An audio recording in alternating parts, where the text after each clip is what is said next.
చార్ధామ్ యాత్ర 12 జ్యోతిర్లింగాల దర్శనం అయిపోయాక మేమైతే కొన్ని రిచువల్స్ అయితే చేసాము. సో ఆ రిచువల్స్ ఏంటనేది నేనైతే ఈ వీడియోలో అయితే చూపిస్తాను. Welcome to Shivoham Shiva temple blog, నమ బెంగుళూరు. ఎగ్జాక్ట్గా ఈవినింగ్ 7:00 అయితే ఈ దీపారాధన అయితే స్టార్ట్ చేశారు. సో ఈ బ్రాసో దియాస్ అయితే ఇచ్చేసి అక్కడ ఉన్న వాళ్ళందరికీ కూడా ఇచ్చి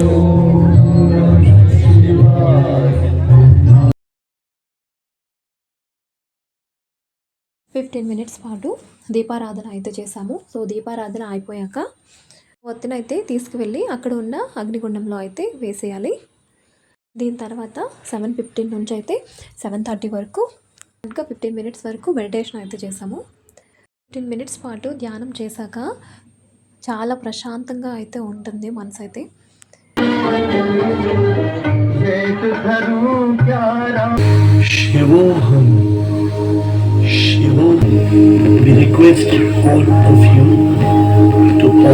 సంధ్యాహారతి ధ్యానం చేసిన తర్వాత అయితే మనకైతే ఇక్కడ ఒక దియా 1 కాయిన్ అండ్ బ్లాక్ థ్రెడ్ అయితే ఇస్తారు.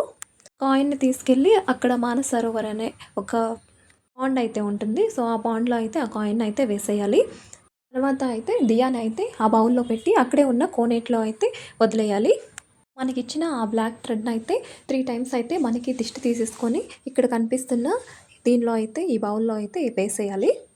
మేము తీసుకుంది 250 రూపీస్ స్పెషల్ దర్శనం టికెట్ కాబట్టి దీని తర్వాత అయితే మాకైతే 2 అగరబత్తీలు అయితే ఇచ్చారు. సో ఆ అగరబత్తీలను అయితే మన లవ్డ్ వన్స్ కోసం ఏదైనా ఒక కోరిక కోరుకొని సో వెలిగించి అగరబత్తీలను అక్కడైతే పెట్టేయాలి. ఇంకా కొన్ని ఎక్స్ట్రాగా కూడా పూజలు అయితే చేసుకోవచ్చు. వాటికైతే ఇంకా అమౌంట్ అనేది పే చేయాల్సి వస్తుంది. సో నాకైతే ఈ స్పిరిచువల్ జర్నీ చాలా బాగా నచ్చింది. ఈ టెంపుల్ అయితే 24/7 ఎప్పుడు కూడా ఓపెన్లోనే ఉంటుంది. సో ఇక్కడ అయితే మా రిచువల్స్ అన్నీ కంప్లీట్ అయితే అయిపోయాయి. Thanks for watching. Do follow for my more. Don't forget to subscribe.